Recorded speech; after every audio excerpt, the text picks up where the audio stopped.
என்னோடய ஸ்டைலில் வந்து மட்டன் ஈரல் ஃப்ரை எப்படி செய்யலான்னு பார்க்கலாமா? நான் வந்து ஒரு 5 வெங்காயத்தை இந்த மாதிரி நீல வாக்கில் கட் பண்ணி வச்சுருக்கேன். அதை எண்ணெய் விட்டு நல்லா இந்த மாதிரி வதக்கிக்கலாம். வதக்கிறப்போ உப்பு போட்டுக்கோங்க, கல் உப்பு போட்டு நல்லா வதங்கினதுக்கப்புறம் நான் வந்து 1 டேபிள் ஸ்பூன் கிராம்பு பொடி, 1 டேபிள் ஸ்பூன் சோம்பு பொடி போட்டு அதையும் நல்லா வதக்கிக்கிறேன். வதக்கினதுக்கப்புறம் இஞ்சி பூண்டு பேஸ்ட் வந்து 1 டேபிள் ஸ்பூன் ஆட் பண்ணிக்கிறேன். ஆட் பண்ணிவிட்டு நான் வந்து மிளகாய் தூள் ஆட் பண்ணிக்கிறேன். 1 டேபிள் ஸ்பூன் ஆட் பண்ணிக்கிறேன். நான் வந்து ஈரலை வந்து வேக வச்சு எடுத்துருக்கேன். சூப்பு எடுக்கிறதுக்காக நான் வேக வச்சுருக்கேன். 5 விசில் விட்டு அதை போட்டு நல்லா பெரட்டிக்கலாம். இந்த மாதிரி கொஞ்சம் பெரட்டினதுக்கப்புறம் அரை மூடி தேங்காய் வந்து அரைச்சி தேங்காய் பாலை மட்டும் எடுத்துக்கிறேன். சர்க்கரையை போடக்கூடாது, தேங்காய் பால் மட்டும் எடுத்துக்கிறேன்.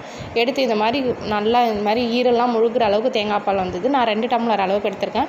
நல்லா கொதித்ததுக்கப்புறம் கரம் மசாலா தூள் போட்டு நல்லா இந்த மாதிரி கிண்டி விட்டுக்கலாம். கிண்டினதுக்கப்புறம் உப்பு பார்த்துட்டு இன்னும் கொஞ்சம் நான் சேர்த்துக்கிறேன். சேர்த்துட்டு இந்த மாதிரி எண்ணெய் திரிஞ்சு வந்ததுக்கப்புறம் கருவேப்பிலை நல்லா கசக்கி சேர்த்துட்டு கொஞ்சமாக அடுப்பை ஆஃப் பண்ணுறப்ப ஜீரகத்தூள் போட்டு